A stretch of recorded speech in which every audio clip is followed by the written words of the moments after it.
The massive Imperial ship hung in Earth's orbit like a dark cloud blocking the stars. Its size made aircraft carriers look like toys, stretching 16 kilometers from bow to stern. Inside the United Defense Force headquarters in Geneva, Admiral Marcus Stone watched the live feed with steady eyes. He had prepared for this day for the last 15 years. "They're broadcasting again, sir," Lieutenant Rogers reported from his station. "Same message as before." Stone nodded, his silver hair catching the light from the massive screens. "Put it through." The alien message filled the command center, translated by their best AI systems. "People of Earth, the Galactic Empire extends its hand in friendship. Your world has reached the technological threshold for integration. Rejoice, for you will now join the greatest civilization in known space. Prepare to receive our representatives."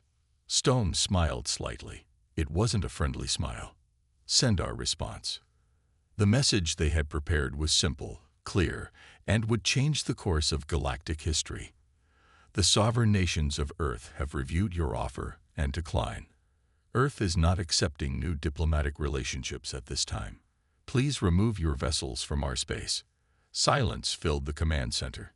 In 10,000 years of expansion, no world had ever rejected the Empire's invitation. On the Imperial flagship, High Commander Vale stood frozen before the holographic display.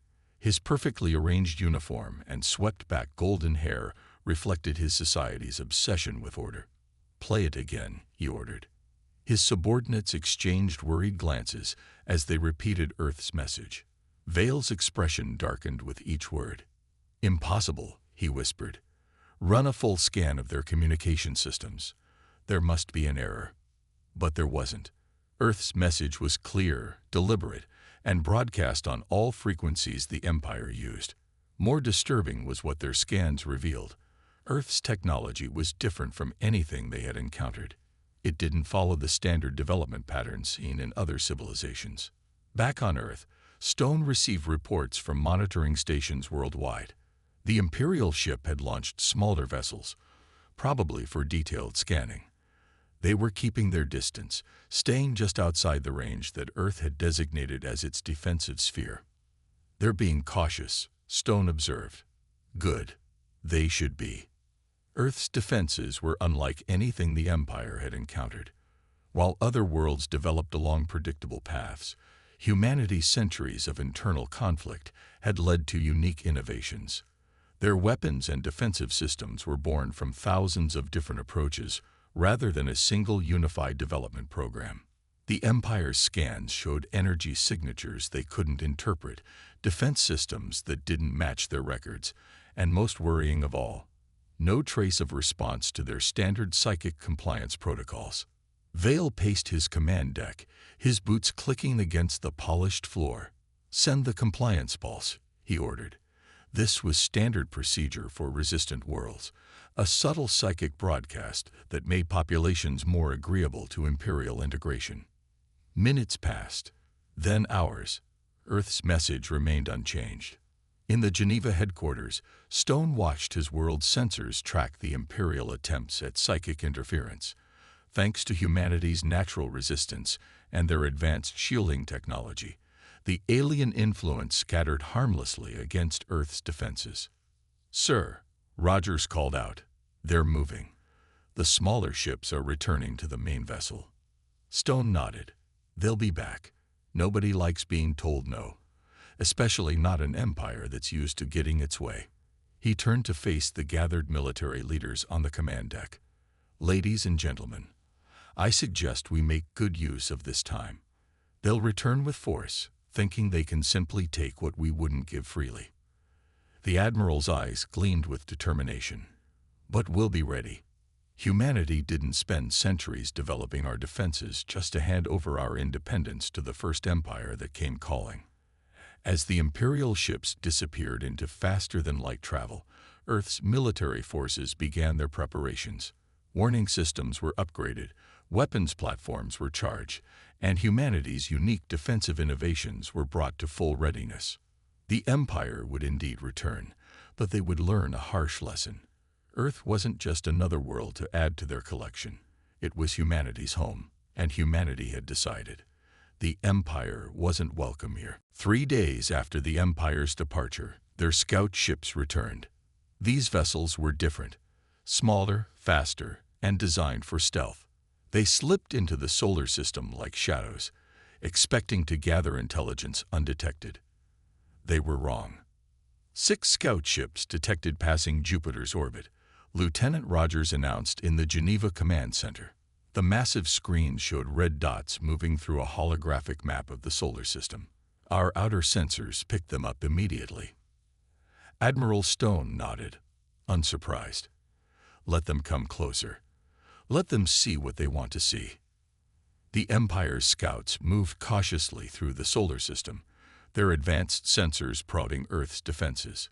What they found shocked them. On the lead scout ship, Captain Reed of Imperial Intelligence stared at his readings in disbelief. "This can't be right," he muttered, running the scans again. Earth's defensive systems were unlike anything in Imperial records. Instead of the expected unified defense grid, they found layers upon layers of different technologies working together. "Sir," his sensor operator called out, "I'm detecting multiple weapon types. Some we recognize, others," she shook her head, "others we've never seen before." Reed's golden uniform felt tight around his neck as he studied the data. Earth's orbital platforms carried everything from basic projectile weapons to advanced energy systems. Their satellites used different power sources, different targeting systems, different everything. It was chaos, organized, deliberate chaos. Back on Earth, Stone watched the scout ship's careful approach. "They're starting to understand," he said to his staff. "Humanity didn't develop its defenses as a single civilization. We built them through competition, cooperation, and thousands of different approaches." The scout ships pushed closer, staying just outside what they thought was weapons range.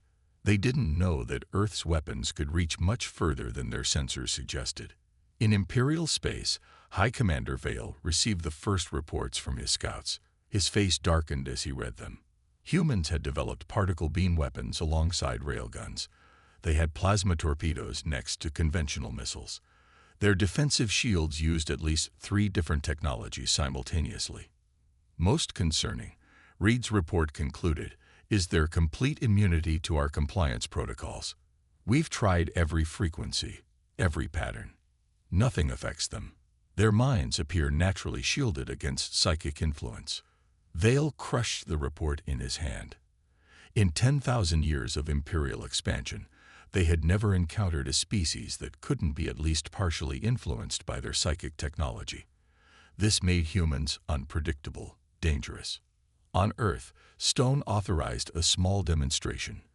A single defense platform locked onto one of the scout ships.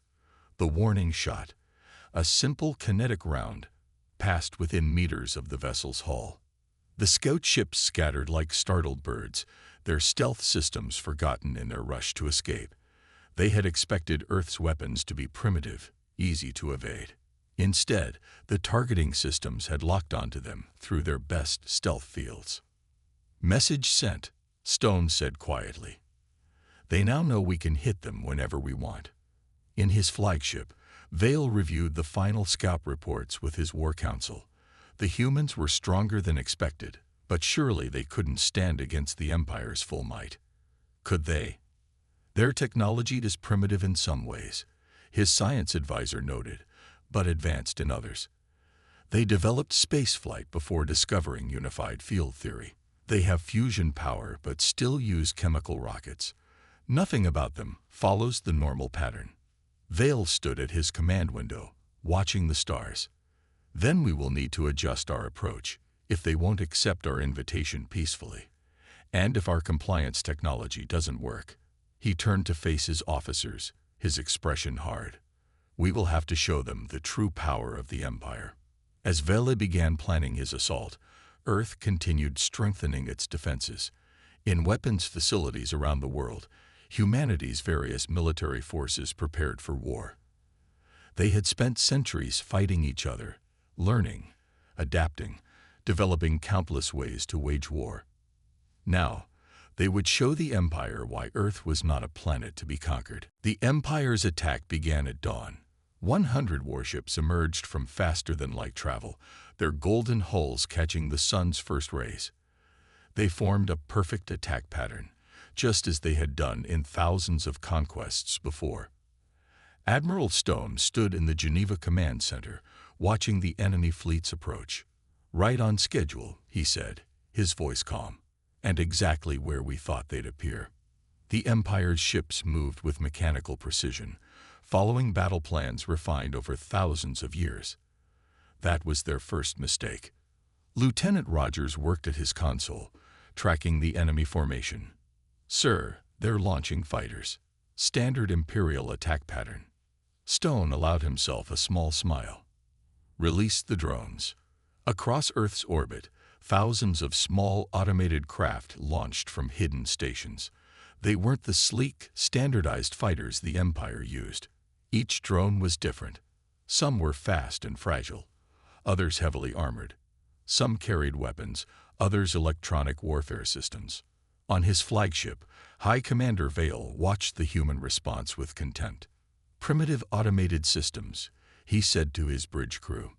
"Begin the standard attack sequence." But there was nothing standard about what happened next. Earth's drones didn't move in organized formations. They scattered like a swarm of angry insects, each following its own programming. Imperial targeting computers, designed to track orderly attack patterns, struggled to lock onto the chaotic movements. "First wave, engage," Vale ordered, expecting a quick victory. Imperial fighters launched their energy weapons, but Earth's drones were already moving. Some exploded deliberately, creating clouds of debris that confused Imperial sensors. Others launched electronic attacks using dozens of different methods simultaneously. Stone watched the battle unfold, launched the second wave. Earth's orbital defense platforms came to life. They didn't fire all at once as the Empire expected. Instead, they attacked in random sequences, using different weapons each time. A railgun shot here, a plasma burst there, electronic warfare from another direction. In space, Vale's perfect formation began to break apart. "Impossible," he muttered as reports of damage flooded in. His ships had the best shields in the galaxy, but they were designed to block specific types of attacks. Earth's weapons kept changing, probing for weaknesses. "Sir," Rogers called out, "they're trying to establish a beachhead for ground forces." Stone nodded. "Let General Ford know." It's his turn. The Empire launched dropships toward Earth's surface, expecting token resistance. Instead, they met layers of defense. Surface-to-space weapons fired from hidden locations. Electromagnetic pulses disrupted their guidance systems. Some ships made it through, only to face more surprises on the ground. General James Ford commanded Earth's ground forces from a mobile command center. "Let them land in Zone 7, he ordered. "Show them why humans are the galaxy's best warriors." The Imperial troops that landed were the Empire's elite soldiers, equipped with the most advanced weapons in the galaxy. But they had never faced an enemy like humanity. Earth's soldiers attacked from multiple directions, using different tactics for each engagement.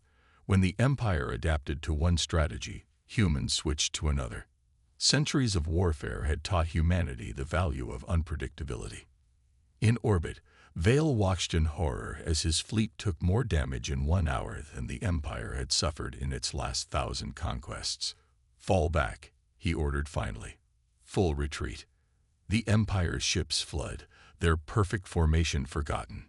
Behind them, they left the wreckage of dozens of their finest warships and thousands of their best troops. In Geneva, Stone watched the enemy retreat. "They'll be back," he said. But now they know. Earth isn't just another conquest. Humanity had won its first battle against the Empire, but Stone knew this was just the beginning. The Empire would return, stronger and better prepared. But so would Earth. As cleanup crews began collecting Imperial wreckage for study, Stone looked at the battle damage reports. Earth's chaotic, adaptable defense strategy had worked perfectly. The Empire had expected an easy victory over a primitive world. Instead, they had learned that humanity's greatest strength was its unpredictability. "Send word to all commands," Stone ordered. "Good work today, but stay alert." This was just round one. The Imperial capital sparkled like a jewel in space, its crystal towers reaching toward the stars. Ambassador Thomas Reed stepped off the Earth shuttle, straightening his simple blue uniform. Around him, Imperial diplomats wore elaborate golden robes, their movements perfectly coordinated. Too perfectly coordinated. "Welcome to the heart of the Empire," said Diplomat First Class Wilson, the only human-looking alien in the greeting party. "The Grand Council awaits." Reed noticed how everyone moved in strange unison, their expressions too similar, their gestures too matched. His military briefing had warned him about this. The Empire's unity came from more than just good training. The Grand Council chamber was massive, with seats for representatives from 10,000 worlds. Reed stood before them, feeling their collective gaze. Every face showed the same polite interest, the same slight smile. It was creepy. "You represent the first world to resist Imperial integration." Council leader Mason spoke, his voice echoing. "We wish to understand why." Reed chose his words carefully. "Earth values its independence. We've spent thousands of years developing our own path. We're not interested in becoming part of a larger empire." A murmur passed through the council, perfectly timed like a practiced orchestra. "But surely you see the benefits," Mason continued. "Perfect unity. Perfect peace. All worlds working together under Imperial guidance." In the viewing gallery, Admiral Stone watched quietly.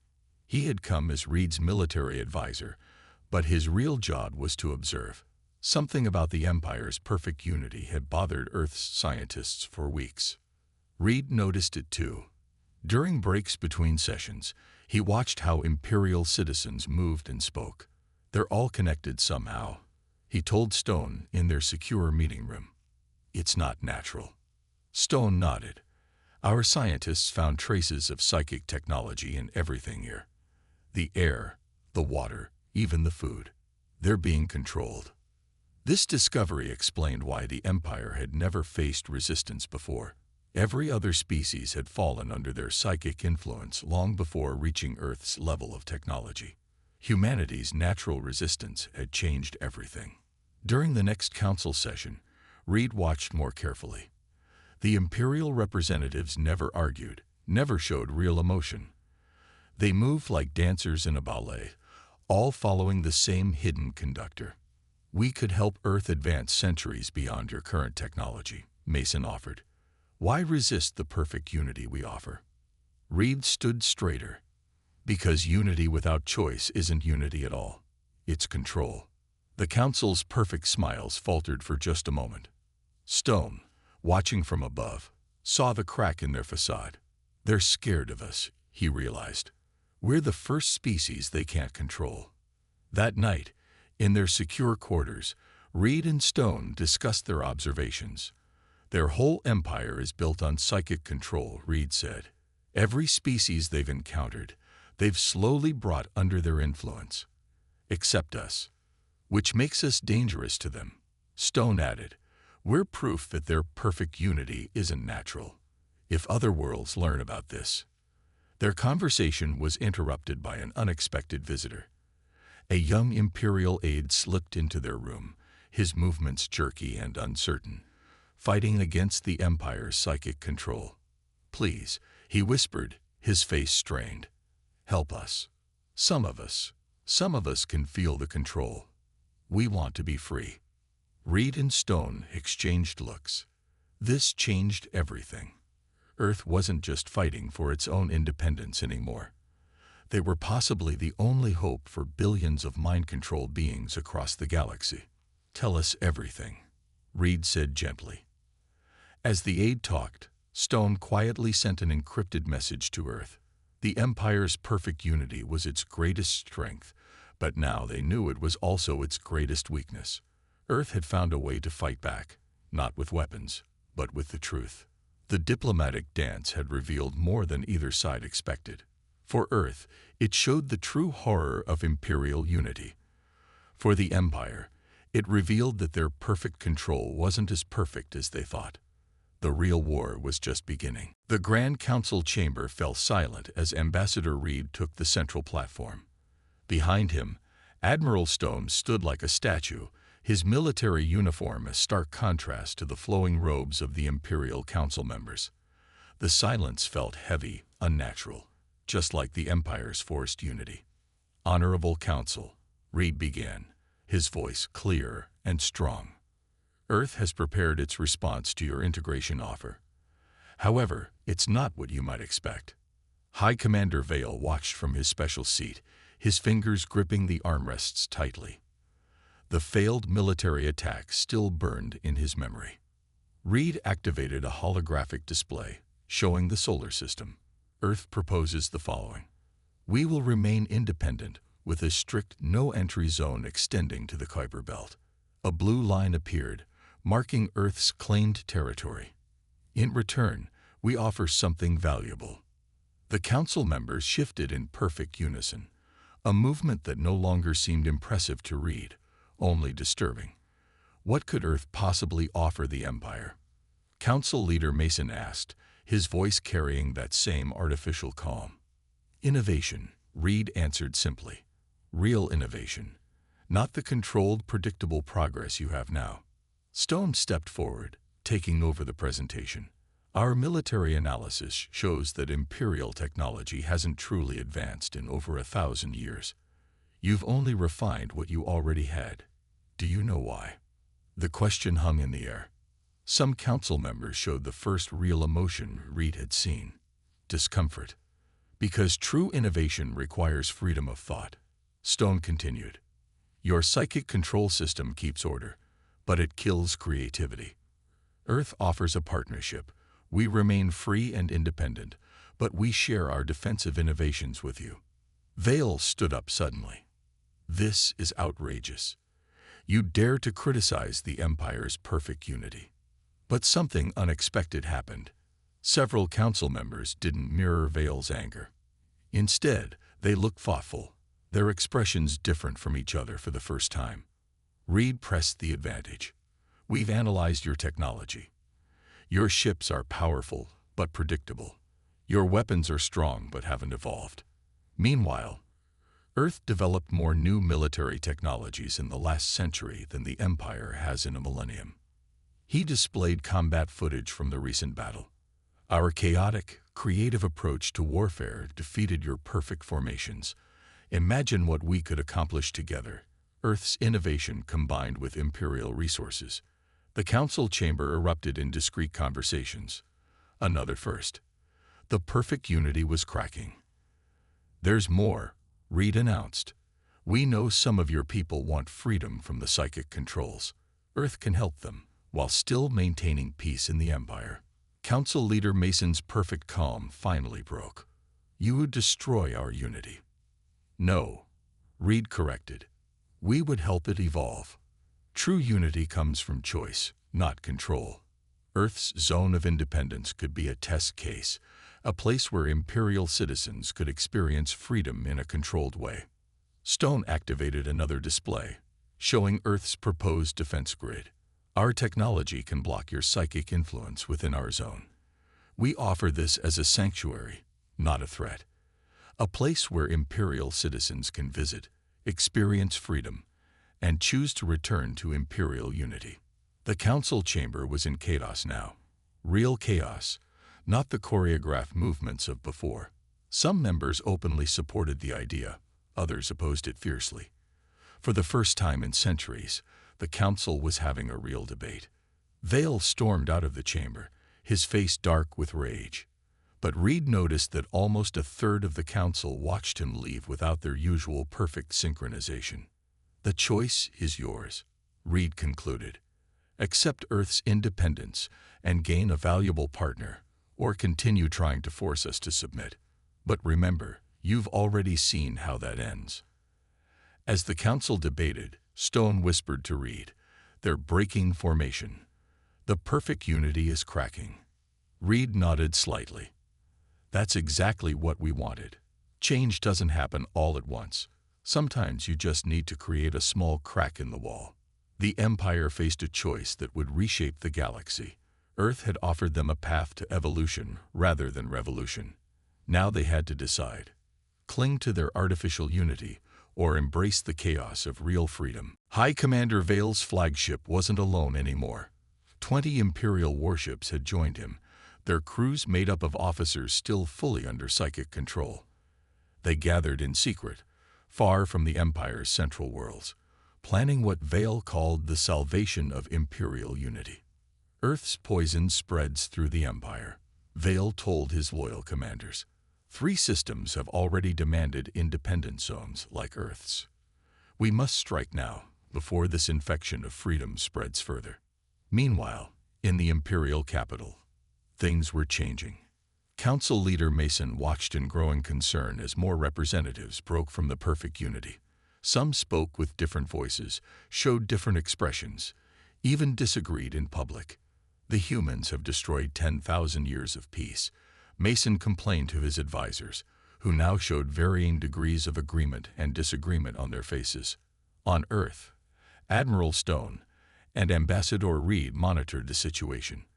Their secure communication room in Geneva was filled with reports from across the Empire. 7 more systems have requested our psychic shielding technology, Lieutenant Rogers reported. And look at this. He displayed images of Imperial citizens. In some places, people were walking out of step with each other, showing individual expressions. It's working better than we expected, Reed said. The very idea of freedom is breaking their control. But Stone looked worried. Vale's fleet movements concern me. He's gathering ships, and they're all crewed by people still under full psychic control. Reed nodded grimly. The Empire's splitting into 2 factions. Those embracing change, and those fighting to keep control. In the Imperial Council, the division grew clearer each day. Some members still moved in perfect unison, while others showed independence. Debates became real, sometimes heated. The perfect harmony was gone, replaced by actual discussion. Then Vale made his move. Massive fleet movement detected. Rogers' voice filled the Geneva Command Center. Vale's forces are heading toward Earth. 40 capital ships, all heavily armed. Stone studied the tactical display. He's desperate. He thinks if he can crush Earth, he can stop the spread of freedom through the Empire. But Vale hadn't counted on the Empire's growing division. As his fleet approached Earth, something unprecedented happened. Imperial warships from the Reform faction moved to intercept him. "This is Fleet Commander Turner," a new voice announced on all channels. Her tone was natural, emotional, free. "Vale's attack is not authorized by the Council. We stand with Earth." The space around Earth's solar system became a gathering point for both fleets. Vale's forces, still moving in perfect military precision, faced off against Turner's ships, which showed more flexible, Earth-inspired formations. They're going to fight each other, Reed realized, watching from the command center. The Empire's civil war is starting, right on our doorstep. Stone's expression was grim, Vale's desperate. He'll try to punch through both fleets to reach Earth. He thinks destroying us will solve everything. "Sir," Rogers called out, "Vale's fleet is powering weapons. They're targeting their own people first. The battle that followed would be remembered for centuries." Vale's fleet, moving with machine-like precision, launched its attack. The Reform fleet, learning from Earth's example, responded with unpredictable, creative tactics. "Earth stands ready to assist," Stone transmitted to Commander Turner. "Our defense zone is open to your ships if needed." The offer was well-timed. Vale's forces pressed their attack ruthlessly, driving Turner's ships back toward Earth. But they didn't find an easy target. Instead, they faced the combined strength of Earth's defense grid and the Reform fleet. "The real war isn't between Earth and the Empire anymore," Reed observed, watching the battle unfold. "It's between freedom and control. And it's happening right here, right now." As energy weapons flashed and ships maneuvered, The fate of not just Earth, but the entire Empire hung in the balance. The perfect unity was shattered forever, and from its pieces, something new was about to emerge. The battle above Earth became a turning point in galactic history. Vale's perfectly coordinated fleet crashed against Earth's defense grid like waves against a cliff, behind Earth's protective barrier. Commander Turner's reform ships regrouped and adapted, learning from humanity's creative battle tactics. All ships, random attack pattern Delta, Turner ordered, her voice carrying the enthusiasm of true free will. Her fleet broke formation, moving in the unpredictable ways they'd learned from Earth. Vale's forces, still locked in their rigid patterns, couldn't adapt fast enough. In the Geneva Command Center, Admiral Stone watched the battle with intense focus. Vale's ships are still trying to use standard Imperial tactics, he noted. They can't adapt because their crews are still under full psychic control. Ambassador Reed stood beside him, watching the tactical displays. Then let's show them why freedom of thought wins wars. Lieutenant Rogers, activate the full defense grid. Earth's orbital platforms came to life, each operating independently, creating a chaos of defensive fire that Vale's predictable attack patterns couldn't penetrate. His ships, programmed to expect standard resistance, found themselves trapped in a web of unpredictable weapons fire. Imperial vessels, you have a choice, Turner broadcast to Vale's fleet. Your psychic controls are breaking. You can feel it. Choose freedom. Choose to think for yourselves. On Vale's bridge, something extraordinary happened. His crew members began showing different expressions, their movements becoming less synchronized. The Empire's perfect control was breaking down in the face of Earth's psychic blocking technology. No, Vale shouted, seeing his perfect unity crumble. Execute Override Protocol 1. Maximum psychic compliance. But it was too late. The combination of Earth's blocking technology and the example of freedom proved too strong. Throughout Vale's fleet, crews began making their own choices. Ships broke formation, weapons powered down. Vale's flagship is making a final run at Earth, Rogers reported. He's diverting all power to weapons. Stone's response was calm. Show him what a truly free people can do. Earth's defense grid, Turner's reformed fleet, and even Vale's own converted ships moved as one, not through psychic control, but through free choice. Their combined fire struck Vale's flagship, breaking it apart in a spectacular display. In the Imperial capital, the Council watched through real-time transmissions. For the first time in 10,000 years, each council member showed a different expression. Some smiled, some cried, some simply stared in wonder. The old empire is dead, Council Leader Mason announced, his voice carrying real emotion for the first time. We must build something new. 3 months later, representatives from Earth and all Imperial worlds gathered in the council chamber. The changes were striking. Gone were the matching robes and synchronized movements. Each representative now dressed and acted as an individual. Reed stood before them, presenting Earth's final proposal. We offer a new type of alliance, not an empire of control, but a federation of free worlds. Earth's defense zone will become a model for other worlds wanting independence while maintaining peaceful cooperation. Stone added, our technology will help break the remaining psychic controls safely, allowing each world to find its own path while keeping the benefits of galactic cooperation. The vote that followed wasn't unanimous, and that was exactly the point. Each representative made their own choice. The majority chose to accept Earth's proposal, creating the new Galactic Federation of Free Worlds. Earth's contribution to the galaxy wasn't just resistance, Reed reflected later, standing with Stone in the Geneva Command Center. It was showing that real unity comes from choice, not control. Stone nodded, watching the screens where ships from dozens of worlds now moved freely through Earth's defense zone. We taught them that strength comes from diversity, from allowing different approaches and ideas. And now? Reed asked, looking at the stars. Now we help them learn to be free, Stone answered. It won't always be perfect. It won't always be peaceful, but it will be real.